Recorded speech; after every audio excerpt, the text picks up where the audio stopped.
એક બાજુ જે દેશમાં નવરાત્રીની શરૂઆત કરવામાં આવી છે તો બીજી બાજુ દેશમાં અર્થતંત્રને પણ હવે આગળના સમયમાં અસર થવાની છે. જીએસટીની નવી શરૂઆત થઈ ગઈ છે, જેને જ કારણે હવે આગળના સમયમાં લોકોનો જે સેવિંગ છે એ વધશે, ઇન્વેસ્ટમેન્ટ પણ વધી શકે છે અને આગળના સમયમાં જે ખર્ચો અત્યારે કરતા હતા એના કરતાં વધારે ખર્ચો હવે આગળના સમયમાં લોકો કરી શકવાના છે. પરંતુ આ બધું જ થઈ રહ્યું છે. જીએસટી નવું રિફોર્મ આવ્યું, પણ એનાથી એકચ્યુઅલમાં શું લોકોને ખરેખર ફાયદો થવાનો છે કે આગળના સમયમાં દેશની મોટી નુકસાની જવાની છે? જાણીશું આજના ખાસ વિડીયોમાં.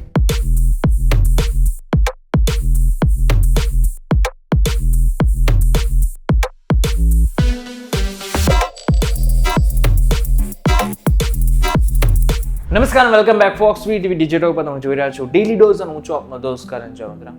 દેશમાં આમ તો અર્થતંત્રને લઈને નાના મોટા નિર્ણયો લેવામાં આવતા હોય છે, પરંતુ બે વખત એવા મોટા નિર્ણયો લેવામાં આવ્યા કે જેને જ કારણે તેની સીધી અસર લોકોના ખિસ્સા ઉપર પણ ગઈ. સૌથી પહેલું કોંગ્રેસની સરકાર હતી, 1991નો સમય હતો અને મનમોહનસિંહ દેશના ફાઇનાન્સ મિનિસ્ટર એટલે કે નાણામંત્રી હતા. ત્યારે એમણે એક નિર્ણય લીધો હતો અને એ છે LPG, લિબરલાઇઝેશન, પ્રાઇવેટાઇઝેશન એન્ડ ગ્લોબલાઇઝેશન. અને આ બાદ દેશમાં ઘણા બધા બીજા રિફોર્મ થયા, જેને જ કારણે આપણા દેશમાં ઇન્વેસ્ટમેન્ટ ખૂબ જ થઈ. બહારના દેશો પણ આપણા દેશમાં આવતા થયા, બહારની કંપનીઓ આપણા દેશમાં આવતી થઈ. અને આ બાદ બીજું એક વર્ષ હતું અને એ હતું 2017નું વર્ષ, એટલે કે જીએસટીનું વર્ષ. જીએસટી આ 2017માં લાવવામાં આવ્યું હતું. સરકારનું એક મોટું સ્લોગન પણ સામે આવ્યું, વન નેશન વન ટેક્સ. અને આ બાદ બીજા ઘણા બધા ચેન્જીસ આવતા ગયા, પરંતુ આ 2 વર્ષ એટલા માટે ખાસ છે કારણ કે આને કારણે દેશના લોકોને આની ઊંડી અસર પણ થઈ. પરંતુ 2017માં જીએસટીની શરૂઆત કરવામાં આવી, પરંતુ જીએસટીને લઈને ઘણા બધા પ્રશ્નો ઊભા થતા હતા, કારણ કે સ્લેબ્સ જેટલા હતા એ ખૂબ જ વધારે પ્રમાણમાં હતા. 5, 12, 18 અને 28% સુધીના સ્લેબ રાખવામાં આવ્યા હતા, જેને જ કારણે ઘણા બધા લોકોને ઘણી બધી તકલીફો થતી હતી, ખાસ કરીને એ લોકોને જે લોકો નાના મોટા બિઝનેસ કરતા હતા. MSME બિઝનેસમાં જે લોકો ખાસ કરીને હતા એમને ઘણી બધી સમસ્યાઓ તેઓ અનુભવતા હતા. ગુજરાત જેવા રાજ્યમાં જ્યાં નાના મોટા ઉદ્યોગો અને વેપારીઓ અર્થતંત્રની રીઢ છે, આ જટિલતાઓએ તેમનું નુકસાન કર્યું હતું. પરંતુ 3 સપ્ટેમ્બર 2025ના દિવસે 56મી જીએસટીની એક બેઠક મળે છે, જેમાં એક નિર્ણય લેવામાં આવ્યો છે. નિર્ણય શું હતો? હવે માત્ર 2 જ સ્લેબ હશે. એટલું પહેલું 5% અને બીજું 18%. અને બાકીના બધા જ સ્લેબને ઉડાડી નાખવામાં આવ્યા. તમને જણાવી દઉં કે 5 અને 18ની સાથે હજી એક સ્લેબ છે જેને 40%નો સ્લેબ કહેવાય છે, પરંતુ એ એકચ્યુઅલમાં અલગ જ છે અને આપણે શાંતિથી એને પણ સમજીશું. પરંતુ સૌથી પહેલા આપણે 5 અને 18% ઉપર ફોકસ કરીએ. હવે નવા જીએસટીથી એટલે કે 5 અને 18%થી એકચ્યુઅલમાં ગ્રાહકો અને વેપારીઓને શું ફાયદો થાય છે? સૌથી પહેલું, રોજિંદી વસ્તુઓ સસ્તી થશે. આજથી ને દૂધ, દહીં, ડેરી પ્રોડક્ટ્સથી લઈને ઘણી બધી વસ્તુઓ સસ્તી કરવામાં આવી છે. અત્યારે તમને તમારી સ્ક્રીન ઉપર બધી જ વસ્તુ તમને દેખાતી હશે કે જે એકચ્યુઅલમાં હવેથી સસ્તી થઈ ગઈ છે, પરંતુ આની સાથે ઘણી બધી મોટી વસ્તુઓ ઉપર પણ એની અસર થઈ છે. જેમ કે ગાડીઓ છે, મોંઘી જે ગાડીઓ હતી એ પણ હવે આગળના સમયમાં સસ્તી થઈ ગઈ છે, કારણ કે જે 28% જે જગ્યા ઉપર જીએસટી લાગતો હતો એ જગ્યા ઉપર હવે માત્ર 18% જીએસટી લાગશે, જેને જ કારણે હજારો નહીં પરંતુ અમુક ગાડીઓ ઉપર લાખો રૂપિયાનો ફાયદો થઈ શકે છે.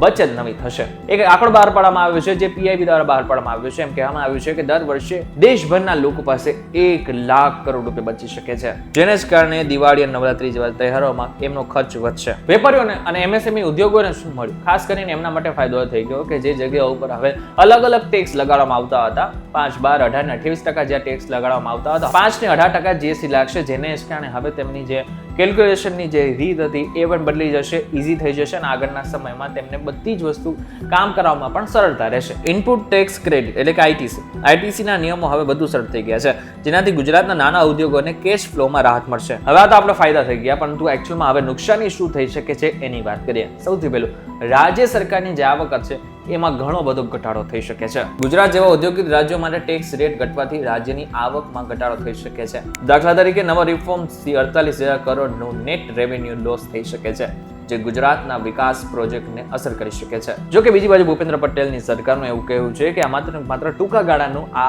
એક અસર હશે, આગળના સમયમાં આનાથી ચોક્કસથી ફાયદો થશે. બીજું, લક્ઝરી આઇટમ અને આની સાથે પાન, મસાલા, ગુટકા એની ઉપર 40% જીએસટી લાગુ થઈ ગયું છે.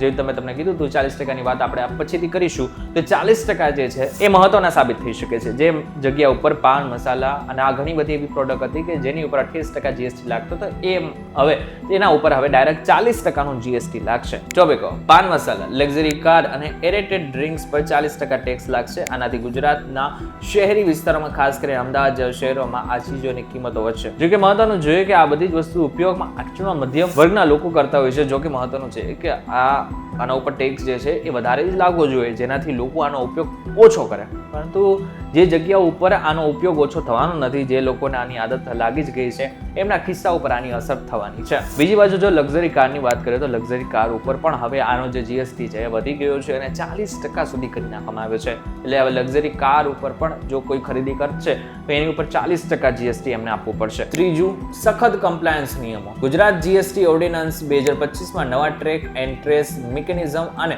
ઈ-વોઇસિંગના નિયમો લાગુ થયા છે. આનાથી નાના વેપારીઓને શરૂઆતમાં ટેકનિકલ મુશ્કેલીઓ આવી શકે છે અને નોન કમ્પ્લાયન્સ માટે 1 લાખ કે 10% ટેક્સની પેનલ્ટી લાગી શકે છે. હવે આપણે આ દેશની વાત કરી રહ્યા છીએ, પરંતુ આમાંથી ગુજરાતને શું મળેલું છે, ગુજરાતને કેવી રીતના અસર ડાયરેક્ટ થઈ શકે છે, એની વાત કરીએ. ગુજરાત એ ભારતનું ઔદ્યોગિક અને વેપારી હબ છે. અહીંના ટેક્સટાઇલ, ડાયમંડ અને ઓટોમોબાઈલ સેક્ટરને આ રિફોર્મથી ફાયદો થશે, કારણ કે રો મટીરિયલ અને ફિનિશિંગ ગુડ્સ પર ટેક્સ ઘટશે. ઉદાહરણ તરીકે સમજી લઈએ કે પહેલા ટેક્સટાઇલ ઉપર 28% જીએસટી લાગતો હતો, તો હવે આગળના સમયમાં એની ઉપર 18% જીએસટી લાગશે. તો આનાથી ફાયદો ડાયરેક્ટ કોને થયો? પહેલે જે વેપારીઓ છે એમને તો થયો. રો મટીરિયલ હવે ઇઝીલી મળી જશે, એના માટે જે જોઈતું હતું એ. અને આ બાદ જ્યારે વેચશે તો ગ્રાહકોને પણ એનો સીધો ફાયદો થવાનો છે. બીજી બાજુ ગુજરાતે નવા ટ્રેક એન્ડ ટ્રેસ સિસ્ટમ અપનાવવું પડશે, જે શરૂઆતમાં ખર્ચાળ અને જટિલ છે. ગુજરાતના નાના વેપારીઓ, ખાસ કરીને ગામડાઓમાં ડિજિટલ સિસ્ટમમાં અનુકૂલન માટે સમય અને ટ્રેનિંગ જરૂર પડશે. ઇન શોર્ટ, જો જોવા જઈએ તો હાલના સમય દરમિયાન જીએસટી 2.0 જેને માનવામાં આવી રહ્યું છે એ હવે આગળના સમયમાં લોકો માટે ખૂબ જ ફાયદાકારક સાબિત થઈ શકે છે. ઓલરેડી આજથી ને ઘણા બધી વસ્તુ ઉપર ભાવ ઘટવાની શરૂઆત કરવામાં આવી છે. અમૂલ દ્વારા 100 કરતાં પણ વધારેની પ્રોડક્ટ ઉપર સીધા ભાવ ઘટાડી નાખ્યા છે, જેના કારણે દિવસની શરૂઆતથી જ બચતની શરૂઆત થઈ શકે છે. પરંતુ બચત કરવી એ પર્સન બાય પર્સન ડિપેન્ડ કરે છે, કારણ કે ઘણા બધા લોકો કઈ જગ્યા ઉપર કેટલો ખર્ચ કરે છે એનો હિસાબ નથી રાખતા હોતા, જેને જ કારણે આગળના સમયમાં એમની જે બચત છે એ ક્યાં જતી રહી છે એમને પણ નથી ખબર હોતી. એટલા માટે થઈને ડે બાય ડે નો હિસાબ રાખવો પણ એટલો જરૂરી છે, જેના જ કારણે હવે આગળના સમયમાં તમને ખબર પડે કે તમે એકચ્યુઅલમાં દિવસ દરમિયાન કેટલું બચાવી રહ્યા છો. સરકાર દ્વારા નિયમો લાગુ કરી નાખવામાં આવ્યો છે, જેને કારણે આગળના સમયમાં જે દેશના લોકોની બચત છે એ વધી જવાની છે. પરંતુ એ બચત હવે ઇન્વેસ્ટમેન્ટમાં કેટલો સહભાગી બને છે એ જોવાનું રહ્યું. ત્યારે હવે આ બાબતને લઈને તમારું શું કહેવું છે? તમને શું લાગે છે જીએસટી 2.0 જેને કહેવામાં આવી રહ્યું છે એને જ કારણે શું તમને લાગી રહ્યું છે કે દેશને ફાયદો થશે કે પછી નુકસાની જઈ શકે છે? અમને જરા કોમેન્ટ કરીને ચોક્કસથી કહેજો. વિડીયો થકી જો તમને કોઈ ઇન્ફોર્મેશન મળી તો વિડીયો લાઈક અને શેર જરૂરથી કરજો.